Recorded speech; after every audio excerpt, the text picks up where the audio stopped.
11 বছর বা 12 বছর বয়স আমার। তখন আমাদের খুব অভাবের দিন চলে।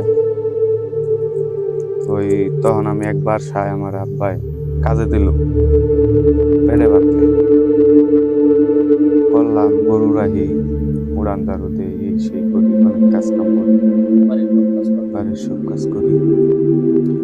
পরে অনেক এক চাচা ছিল, চাচা করতাম, নাম হচ্ছে এসাক মোল্লা। লোকটা জিন পালতো, কালো জিন। তো মনে করেন একটা মাইয়া অনেক দূরের তাইছে লোক, আর মাইয়া হারাই গেছে গা, কই গেছে গা করতে পারে না। হ্যাঁ।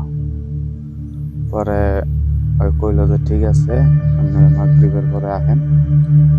কলা, আপেল, মিষ্টি অনেক কিছু নিয়ে আইছিল।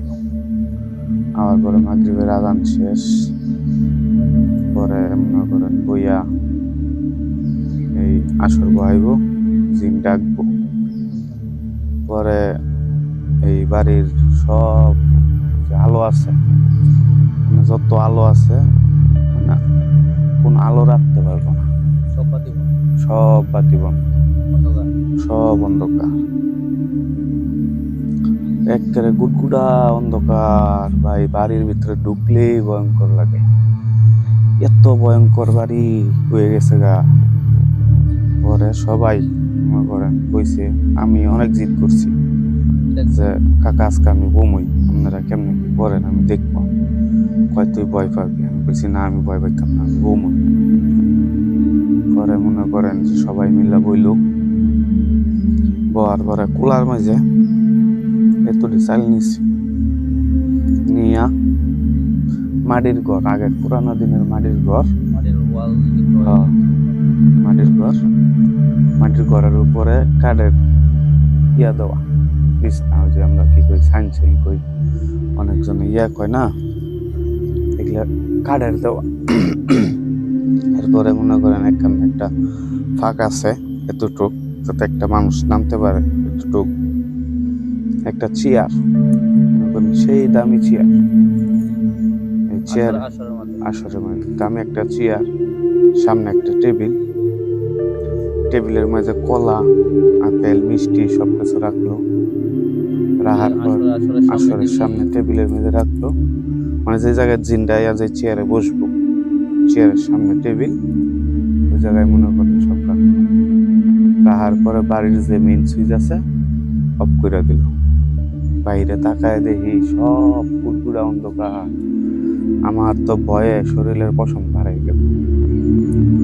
পরে কুলার ভিতরে চাউল নিয়ে সবাই এক জিকিরে ডাকা শুরু করলো যে দাদা আসেন, আব্বা আসেন, দাদা আসেন, আব্বা আসেন। মনে করেন 5 মিনিট ডাকার পরে একটা গরম বাতাসের মতন আইল ঘরের ভিতরে, বাতাসের মতন আইসা মনে করেন ড্রাম করে ওই কাঠের বিছনার উপরে মনে হয় কিছু একটা পড়ল। আর মনে করেন যে মনে হইলো যে ঘরটা ভাঙ্গা পড়ে যাবে এখন আমাদের উপরে। তো আসলো, আইসা মাটিতে যে নামলো, মনে করেন একটা ওই 1000 কেজি ওজনের একটা জিনিস যদি উপর থেকে মাটিতে পড়ে, মাটি কিরকম শব্দ করে, ক্রিম করে একটা শব্দ হইল, আর মাটিটা কাইপা উঠল।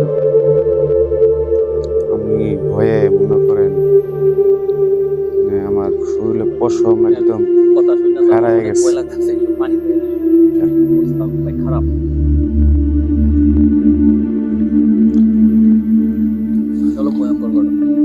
পরে আসলো, আইসা সালাম দিল, মেয়ে জিন আর কি। সালাম দেওয়ার পরে সালাম নিলাম, সালাম নেওয়ার পরে বললো সব ঘটনা বলার পরে বললো যে মেয়েটা এরকম জায়গায় আছে, এরকম একটা লোকের সাথে আছে, হারায় গেছে, তো অনেক দূর। পরে বললো আপনারা গেলে মেয়ে আনতে পারবেন না, মেয়ে আসবে না, এই সেই অনেক কিছু কইয়া পরে হুট করে কারেন্ট চলে এসেছে।